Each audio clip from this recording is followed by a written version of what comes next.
বিশ্বের সবচেয়ে বড় গণতান্ত্রিক দেশ ভারতে লোকসভা ভোটের প্রথম ধাপে ভোট শুরু হচ্ছে কাল। প্রথম ধাপে 18টি রাজ্য এবং 2টি কেন্দ্রশাসিত অঞ্চলের 91টি আসনে নেওয়া হবে ভোট। 132 কোটি মানুষের দেশটিতে 7 দফার এই নির্বাচনে ভোট দেবেন প্রায় 90 কোটি মানুষ, যার মধ্যে 9 কোটি তরুণ। কোন দলকে জয়ের জন্য পেতে হবে 272টি আসন, আর 19 মে শেষ ধাপের ভোট শেষে ফল ঘোষণা হবে 23 মে।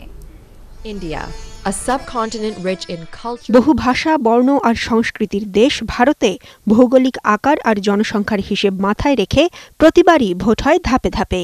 এবার 7টি ধাপে লোকসভা ভোট হবে 1 মাসেরও বেশি সময় ধরে। Population all living on 1/3 the area. প্রথম দফার নির্বাচনে সবচেয়ে বেশি 25টি আসনে ভোট হচ্ছে অন্ধ্রপ্রদেশে।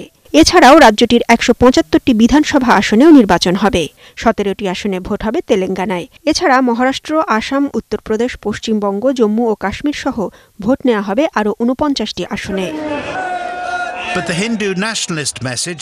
নির্বাচন শুরুর মাত্র 3 দিন আগে জাতীয়তাবাদকে মূল মন্ত্র করে ইশতেহার দিয়েছে ক্ষমতাসীন বিজেপি। ক্ষমতায় গেলে রাম মন্দির নির্মাণ, নাগরিক তালিকা কার্যকর করা, জম্মু ও কাশ্মীরের বিশেষ মর্যাদা তুলে নেওয়া সহ দেয়া হয়েছে 75টি প্রতিশ্রুতি। আর 10 দিন আগে কংগ্রেসের ইশতেহারে ঘোষণা দেয়া হয় নিম্ন আয়ের মানুষের জন্য বিশেষ আর্থিক সুবিধা, কৃষকের সুরক্ষা, বেকারদের চাকরি, নাগরিক তালিকা কার্যকর না করা সহ কাশ্মীরের বিশেষ মর্যাদা অক্ষুণ্ণ রাখার কথা। ভোটের আগের জনমত জরিপে এগিয়ে আছে বিজেপির নেতৃত্বের এনডিএ জোট। আর গেলবারের তুলনায় আসন বেশি পাবে কংগ্রেস নেতৃত্বাধীন ইউপিএ জোট, তবু সরকার গঠন করতে পারবে না এ জোট। আর পশ্চিমবঙ্গের জনমত জরিপ বলছে আসন কমলেও আধিপত্য ধরে রাখতে পারবেন মমতা বন্দ্যোপাধ্যায়।